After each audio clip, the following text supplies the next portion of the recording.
Alhamdulillah, wassalatu wassalamu ala sayyidina Muhammadir Rasulillah wa ala alihi wa sahbihi wa man wala. Asyhadu an la ilaha illallah wahdahu la syarika lah, wa asyhadu anna sayyidina wa maulana Muhammadan abduhu wa rasuluh la nabiyya ba'dah. Amma ba'du fa inni usikum wa nafsi bi taqwallah al-qail fi muhkami kitabih. Laqad kana li sab'in fi maskanihim ayatun jannatani 'an yamini wa shimal kulu min rizqi rabbikum washkuru lahu baldatun tayyibatun wa rabbun ghafur. Hadirin ma'asyiral muslimin jamaah salat Jumat rahimakumullah. Pada kesempatan yang penuh khidmat ini, di majelis yang insyaallah penuh dengan limpahan barokah ini, kami berwasiat kepada kaum muslimin sekalian rahimakumullah, wabil khusus kepada diri saya pribadi al-faqir ilallah. Marilah kita senantiasa meningkatkan kualitas takwa kita kepada Allah Subhanahu wa taala. Marilah kita laksanakan perintah-perintah Allah, kita jauhi segala larangan-larangannya dimanapun dan kapanpun kita berada. Mudah-mudahan kita semua tergolong muttaqin, ya insyaallah dengan ini akan bisa menurunkan rahmat serta ridha dari Allah Subhanahu wa taala. Kaum muslimin jamaah salat Jumat rahimakumullah. Beberapa hari yang lalu kita telah memperingati hari ulang tahun kemerdekaan Republik Indonesia yang ke-77. Kemerdekaan Indonesia bukanlah pemberian dari siapapun, bukan pula hadiah dari penjajah, juga tidak dibantu oleh negara manapun. Kemerdekaan yang diraih oleh bangsa ini murni adalah rahmat Allah yang diikhtiarkan melalui perjuangan berdarah-darah serta pengorbanan nyawa dan harta dari para pendahulu kita. Sungguh benar apa yang dinyatakan dalam pembukaan Undang-Undang Dasar 1945, bahwa kemerdekaan bangsa Indonesia adalah atas berkat rahmat Allah yang Maha Kuasa. Para pahlawan dan pejuang kemerdekaanlah yang menganugerahkan daya, upaya dan ikhtiar, dan Allah lah yang menentukan dan memberikan kemenangan. Allah adalah pencipta segala sesuatu. Allah yang menghendaki terjadinya segala sesuatu. Allah lah yang mencurahkan dan menganugerahkan rahmat kemerdekaan kepada kita semua, sebagaimana firman-Nya, wa hazamal ahzaba wahdah. Allah lah sendirian yang mengalahkan semua musuh. Alhamdulillah, ikhtiar para pendahulu kita diiringi rahmat Allah Subhanahu wa taala, sehingga kemenangan dan kemerdekaan pada akhirnya dapat kita raih. Mudah-mudahan para pahlawan yang telah berjuang untuk Islam dan Indonesia di bumi Nusantara yang telah gugur mendahului kita memperoleh balasan pahala yang berlipat ganda dari Allah Subhanahu wa taala. Amin ya rabbal alamin. Hadirin rahimakumullah. Kemerdekaan adalah rahmat dari Allah dan merupakan nikmat bagi kita semua. Jika kita terus bersyukur atas nikmat kemerdekaan dan nikmat-nikmatnya Allah yang lainnya, maka Allah akan menambahkan nikmat-nikmatnya sebagaimana dalam firman-Nya, la in syakartum la azidannakum wa la in kafartum inna 'adzabi lasyadid. Sesungguhnya jika kalian bersyukur, niscaya aku akan menambah nikmat kepada kalian. Tetapi jika kalian mengingkari nikmatku, maka pasti azabku sangatlah berat. Mensyukuri nikmat adalah dengan tidak menggunakannya dalam bermaksiat kepada Allah. Kita syukuri nikmat kemerdekaan ini dengan melakukan berbagai kebaikan dan berbuat baik kepada orang lain. Kita syukuri kemerdekaan ini dengan melaksanakan semua kewajiban dan menjauhi seluruh larangan-larangan Allah.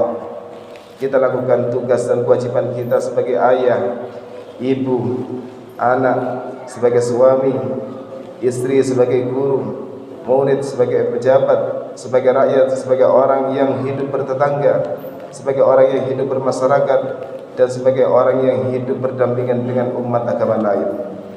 Jika masing-masing dari kita telah mengetahui, memahami dan melakukan tugas dan kewajibannya sebagaimana mestinya, maka negara ini akan senantiasa aman dan sentosa. Hadirin rahimakumullah, kemerdekaan adalah nikmat yang menjadikan kita terbebas dari berbagai belenggu. Nikmat kemerdekaan adalah pintu yang membuka nikmat-nikmat yang lainnya. Dengan nikmat kemerdekaan, kita dapat merasakan nikmatnya beribadah dengan leluasa, dengan tenang dan aman. Dengan nikmat kemerdekaan pula, kita dapat merasakan nikmatnya belajar dan mengajar. Dengan nikmat kemerdekaan, kita dapat menikmati kebersamaan kita sebagai saudara-saudara seagama, saudara-saudara sebangsa dan setanah air. Dan dengan nikmat kemerdekaan pula, kita bisa membangun negeri ini secara bersama-sama. Oleh karena itulah, mari kita rawat dan lestarikan nikmat kemerdekaan ini dengan sebaik-baiknya. Jangan sampai nikmat yang agung ini terlepas dari kita. Lalu bagaimana cara merawat dan melestarikannya? Yaitu dengan cara terus membangun negeri ini dan memperbaikinya. Kita mulai dengan membangun dan memperbaiki diri dan keluarga kita, lalu meluas ke masyarakat.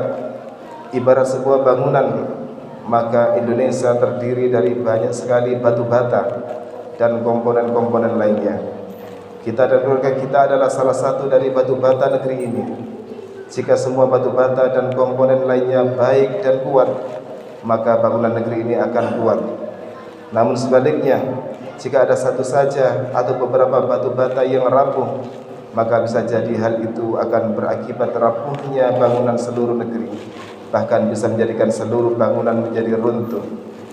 Hadirin rahimakumullah, negeri ini tidak hanya berupa wilayah geografis, yaitu tanah, air, dan udara semata, tapi lebih dari itu, negeri ini juga mencakup manusia yang merupakan penduduk negeri, yang di tangan mereka lah nasib negeri ini akan seperti apa. Oleh karena itu, kita utamakan membangun manusia daripada membangun yang lainnya, karena sendi dan tiang penyangga dari bangunan negeri ini tiada lain adalah akhlakul karimah. Lalu apa gerangan fondasi dari bangunan negeri ini? Fondasinya adalah faham dan haluan yang moderat. Faham dan haluan yang moderat dalam politik, ekonomi, pendidikan dan lain-lainnya, terutama faham, pandangan dan haluan yang moderat dalam keagamaan. Hadirin rahimakumullah, Islam memerintahkan kita agar berfaham moderat atau wasatiyah, tidak ghulu atau melampaui batas yang digariskan Islam, dan tidak pula taksir, ceroboh sehingga tidak sampai pada batas yang digariskan Islam. Tidak ekstrem kanan dan tidak ekstrem kiri. Faham keagamaan yang moderat adalah faham yang diajarkan dan disampaikan oleh para ulama ahlu sunnah wal jamaah dan diyakini oleh mayoritas umat Islam dari masa ke masa. Faham inilah yang harus selalu kita junjung tinggi jika kita ingin membangun negeri ini. Karena fakta sejarah membuktikan bahwa pemikiran dan faham yang hulu, taksir, dan ekstrim telah memporak-porandakan dan meluluhlantahkan berbagai negara.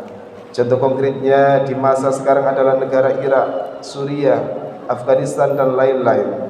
Jangan sampai Indonesia menjadi Irak atau Suriah kedua. Faham takfir sumuli atau pengkafiran menyeluruh kepada semua kelompok atau orang yang tidak sepaham. Faham pengkafiran terhadap pemerintah yang tidak berhukum dengan hukum Islam dan menuduhnya dengan tauhid. Faham pengkafiran dan pemusyrikan terhadap para pelaku tabarruk, tawasul, peringatan Maulid Nabi dan ziarah makam Nabi dan para wali. Semua itu telah menghancurkan sendi-sendi kehidupan berbangsa dan bernegara di berbagai belahan dunia. Hal itu juga telah merenggut kemerdekaan diri banyak orang. Akibat faham-faham ekstrim tersebut, banyak orang yang tidak bisa lagi menikmati kebebasan dan kemerdekaan dalam banyak hal. Lebih-lebih lagi apabila faham dan pemikiran ekstrim tersebut dituangkan dalam aksi-aksi pengeboman, perusakan fasilitas umum, dan pembunuhan serta penyembelihan orang-orang yang dianggap musyrik dan kafir. Hadirin rahimakumullah, Jika kita mencintai negeri ini, jika kita cinta tanah air ini, maka buktikan cinta itu. Jangan hanya cinta yang terucap di bibir saja, tapi cinta yang benar-benar cinta, yaitu cinta yang senantiasa mendorong kita untuk terus membangun dan memperbaiki negeri ini. Kita bangun dan perbaiki negeri ini dengan menjadi pribadi-pribadi yang saleh, yaitu pribadi-pribadi yang berilmu, beramal, dan penuh dedikasi untuk membangun negeri. Pribadi-pribadi yang saleh akan melahirkan keluarga-keluarga yang saleh, dan keluarga-keluarga yang soleh akan mewujudkan masyarakat yang soleh. Jadi kesolehan individu akan mewujudkan kesolehan sosial. Kesolehan sosial akan menjadikan negeri ini aman, sentosa, dan sejahtera. Dengan kesolehan sosial, segala bentuk kejahatan akan terputus. Dan satu lagi, jangan pernah bosan untuk terus mengkampanyekan faham Ahlus Sunnah wal Jamaah yang moderat dan rahmatan lil alamin. Faham moderatlah yang akan menjadikan Indonesia sebagai baldatun thayyibatun wa rabbun ghafur. Dirgahayu Republik Indonesia yang ke-77, pulih lebih cepat, bangkit lebih kuat. Ma'asyiral muslimin rahimakumullah. Dengan khutbah yang singkat ini mudah-mudahan bermanfaat bagi kita semua. Aqulu qawli hadza wa astaghfirullah li wa lakum fastaghfiruh innahu wal ghafurur rahim. اللهم صل وسلم على سيدنا محمد وعلى آل سيدنا محمد.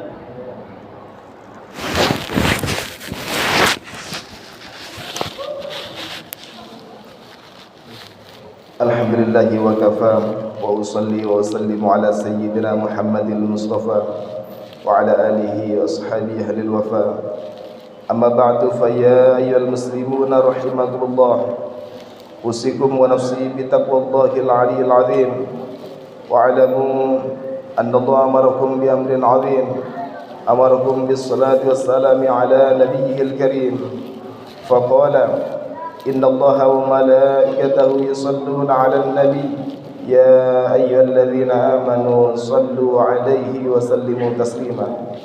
اللهم صل على سيدنا محمد وعلى آل سيدنا محمد كما صليت على سيدنا إبراهيم وعلى آل سيدنا إبراهيم وبارك على سيدنا محمد وعلى آل سيدنا محمد كما باركت على سيدنا إبراهيم وعلى آل سيدنا إبراهيم في العالمين إنك حميد مجيد. اللهم اغفر للمسلمين والمسلمات والمؤمنين والمؤمنات الأحياء منهم والأموات. اللهم دفع عنا البلاء والغلاء والوباء والفحشاء والمنكر والبغي والسيوف المختلفة والشدائد والمحن ما ظهر منها وما بطن من بلدنا هذا خاصة ومن بلدان المسلمين عامة إنك على كل شيء قدير. ربنا آتنا في الدنيا حسنة وفي الآخرة حسنة وقنا عذاب النار. عباد الله إن الله يأمرنا بالعدل والإحسان وإيتاء ذي القربى وينهى عن الفحشاء والمنكر والبغي يعظكم لعلكم تذكرون. فاذكروا الله العظيم يذكركم ولذكر الله أكبر. أقيموا الصلاة.